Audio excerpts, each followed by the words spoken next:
Actes des apôtres, chapitre 12, verset 1. Vers le même temps, le roi Hérode se mit à maltraiter quelques membres de l'Église.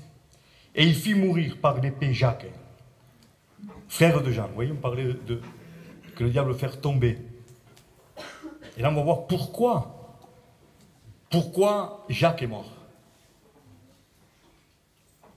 Et pourquoi des chrétiens peuvent mourir. Pourquoi Pierre, nous allons le voir, il est là dans une prison. Nous avons parlé cet après-midi avec certaines personnes de mensonges. Et un mensonge peut nous emprisonner. On ne s'en sort plus, on se sent comme dans une prison, on n'arrive plus à s'en sortir. Mais pourquoi? Nous allons voir pourquoi. Donc Jacques, frère de Jean, voyant que cela était agréable aux Juifs, et nous allons changer juif par le diable, voyant que cela était agréable au diable, il fit encore arrêter Pierre. C'était pendant les jours des pains sans levain. Après l'avoir saisi et jeté en prison, il le mit sous la garde de 4 squads, de 4 soldats chacune, avec l'intention de le faire comparaître devant le peuple après la Pâque. Pierre donc était gardé dans la prison. Voilà. Seulement, nous ne voyons pas pour Jacques ce que nous allons lire ici. Ils ne l'ont pas fait. C'est-à-dire que là, pour Pierre, qui est en prison, il dit, et l'Église ne cessait d'adresser pour lui des prières à Dieu. D'accord? Pour Jacques, nous ne l'avons pas vu. Il dit qu'ils ont pris Jacques et ils l'ont fait mourir. D'accord? Pour la bonne raison que nous ne voyons pas que la Bible révèle que l'Église priait. Donc automatiquement, si l'Église ne prie pas, nous ne permettons pas à Dieu de nous tenir debout. Nous ne permettons pas à nos cœurs être pleinement disposés de faire toute la volonté de Dieu. Et nous permettons à l'ennemi de nous décourager, de nous amener à l'incrédulité, de nous amener à rentrer dans certaines prisons spirituelles. Quelles sont les prisons spirituelles? C'est à un moment donné une pensée qui nous tient et qui est là, qui nous empêche de croire, qui nous dit tu n'y arriveras pas, tu ne pourras pas, et ainsi de suite. Il y a tant de choses, une circonstance, quelqu'un nous fait une injustice, on n'arrive plus à pardonner, et on ne sait pas comment faire, et ceci, cela. Tant de prisons spirituelles où, à un moment donné, le chrétien se sent comme emprisonné. Mais pourquoi? Parce que tout simplement, que Dieu soit loué, nous sommes combattus, nous n'avons pas lutté contre la chair et le sang, mais contre toutes les puissances du diable. Nous sommes pas assez conscients, je ne suis pas assez conscient, mes frères, que l'ennemi rage contre l'Église. C'est pour cela qu'il cherche de toute manière. À un moment donné, la situation est tellement là, elle dure tellement la situation, qu'on ne croit plus que les choses vont changer. Donc à un moment donné, on prie, mais sans la foi. C'est encore une prison. La situation elle est restée tellement longtemps là, qu'on ne croit plus. Alors on se lasse de prier, on arrête de prier. Le but du diable, c'est de résister pour qu'on arrête de prier. Parce qu'il sait que si nous prions dans la foi, nous le voyons ici, pour Jacques, ils n'ont pas prié, et la Bible déclare que Jacques est mort, ils l'ont fait mourir. Mais là, pour Pierre, la Bible déclare qu'il ne cessait d'adresser à Dieu des prières. Amen. Et qu'est-ce qui s'est passé? Et Dieu a envoyé son ange qui libéra Pierre. Nous voyons ici, Pierre donc était gardé dans la prison, que Dieu soit loué. Pierre lié de 2 chaînes, dormait entre 2 soldats et des sentinelles devant la porte gardaient la prison. Vous voyez, le diable ne veut pas que les chrétiens sortent de leur prison. Le diable veut tenir amen, les chrétiens dans un sommeil. C'est le but de l'ennemi. Et à un moment donné, quand nous sommes trop fatigués, nous avons envie de dormir. Et puis, mes coses, tout ce comme ça, cet après-midi, moi, je mange son cravate, on va tout ce de côte de barre, je m'en vais dormir. J'étais fatigué. Donc le but de l'ennemi, c'est fatiguer le chrétien. C'est fatiguer l'Église pour qu'elle s'endorme. Mais si elle dort, elle ne prie plus. Vous comprenez? Et qu'est-ce que c'est qui va être le moyen pour que l'Église ne dorme pas? Pour qu'elle se tienne en éveil, pour qu'elle se tienne debout, pour qu'elle soit pleinement disposée à faire toute la volonté de Dieu, c'est qu'il y ait des réunions de prière. C'est que le chrétien n'accepte pas.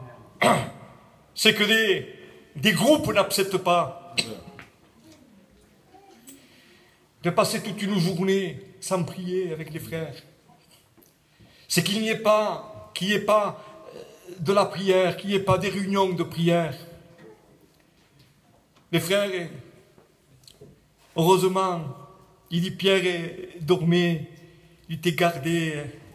Et je me suis imaginé, il m'est venu comme l'image de Pierre, quand il pouvait il n'en pouvait plus. Et il dormait. On dit de toute façon, pour Pesmes, au moment donné, on n'en peut plus. On ne veut plus prier. Il y a un combat spirituel. Le diable veut décourager. Et on ne cesse de prier. C'est gagné. Mais qu'est-ce que c'est qu'il va faire quand le frère sera découragé? Quand le frère va vouloir dormir parce que de toute façon, on ne peut pas se mettre comme ça. Qu'est-ce que c'est qui va être le triomphe? C'est qu'il va y avoir un Épaphras qui est des vôtres. Ne cesse d'adresser à Dieu des prières. Afin que vous teniez bon, que vous soyez pleinement disposés à faire toute la volonté de Dieu, que Dieu soit loué. Vous savez, je ne dis pas quelle église est. Je ne dis pas où c'est. Il y a une église qui a un pasteur qui est insupportable. Ça existe, les pasteurs qui sont insupportables. Selon PES. Ça existe, malheureusement. Mais ça existe. Cette église-là, elle ne cesse d'adresser à Dieu des prières. Ça fait 20 ans qu'elle prie. Ça fait 20 ans que Dieu garde les chrétiens, que Dieu ajoute à son église ceux qui sont sauvés. Il n'y a rien à voir avec le pasteur. Si Dieu arrive, si les chrétiens, amen, se disposent, si les chrétiens comprennent que leur responsabilité, l'église, c'est prière. Il ne faut pas que ça devienne une réunion. Il ne faut pas que, comme dans certains endroits, l'église se change en réunion. Vous voyez, des cantiques et une prédication. Et après, la prière, il n'y a pas de prière. Non, il faut que l'église devienne, elle rentre dans sa fonction. Et la fonction de l'église, c'est que Dieu soit loué. Amen. Épaphras, qui est des vôtres, ne cesse d'adresser à Dieu. Et dans les Actes des Apôtres, c'est pareil. Il ne cessèrent d'adresser à Dieu des prières. Le même texte, la même façon de faire. Et Dieu envoya son ange qui délivra Pierre. L'ange vient, il le réveille. Voilà, quand c'est qu'il vient le réveil. C'est quand que Dieu soit loué. Dans un camping, il y a de la prière.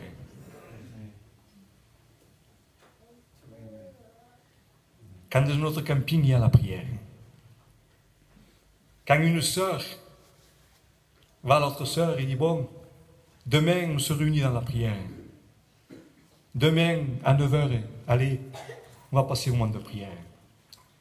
Et chaque fois qu'on le peut, on se tient devant Dieu. Amen. Vous savez, c'est malheureux qu'il a fallu que Jacques meure pour moi que c'était dans la prière. Il a fallu que Jacques meure pour moi que j'étais dans la prière. C'est fort quand même ça. Et c'est terrible, hein? Si y aurait un grand problème, Dieu m'en est témoin. Quand on a tous trouvé le pasteur jeûnant. Que Dieu me pardonne. Si quelqu'un gaffe nos maladies, on va vouloir jeûner pendant 3 jours. Malheureuse quand même, hein? Qui tombe malade, il va jeûner 3 jours. Et pour les âmes qui se perdent, on ne jeûne pas. On ne prie pas. On attend qu'il y ait un problème pour se tenir devant Dieu. Il a fallu qu'il y ait un problème pour se tenir devant Dieu. Non! Non, ma soeur, non, mon frère, non, Église du Seigneur. Amen. Vous savez qu'on peut garder d'une explosion. On peut garder d'un grand problème. Vous savez qu'Abraham intercéda. Et parce qu'il a intercédé, son neveu Lot devait périr à Sodome. Pourquoi il n'a pas péri? Parce qu'il a intercédé. S'il n'aurait pas intercédé, eh bien Lot aurait péri avec Sodome. Mais Abraham dit se tint et il intercéda. Seigneur, s'il y aurait tant de justice, tu ne feras pas périr, mon Seigneur. Il va commencer à intercéder. Nous connaissons la parole du Seigneur qui dit que Dieu envoya son ange encore. Vous voyez, Dieu envoie son ange. C'est Dieu, c'est la prière qui fait descendre l'ange. C'est la prière qui permet à Dieu de bénir. C'est pas autre chose. Et Dieu envoya son ange de nouveau pour que, amen, il prenne Lot et le fasse sortir de son homme. Il faut l'action de Dieu pour faire sortir les âmes de ce monde. Il faut l'action de Dieu. Sinon, non, nous allons faire des réunions. Les gens vont se régaler d'écouter des beaux cantiques. Mais il n'y aura pas des conversions, les frères. Dieu m'en est témoin que si on croyons en la parole, si on sait s'appuyer sur la parole, si on sait réaliser, amen, que tout nous a été donné, va prendre possession de la ville, elle est à toi. Si nous réalisons, amen, que là où est l'église, il y a la victoire.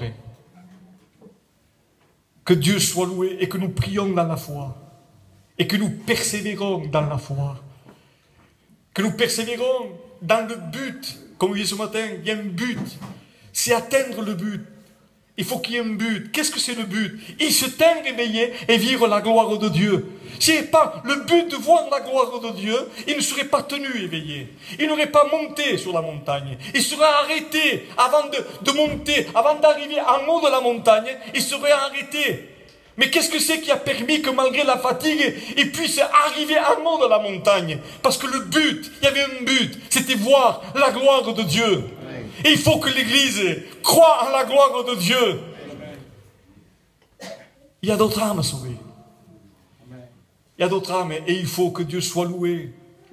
Il faut que nous puissions ne pas accepter. Il ne faut pas qu'on accepte que des chrétiens qui pourraient et qui se permettent de passer des semaines et avoir des mois sans passer un moment de prière avec les frères et les sœurs.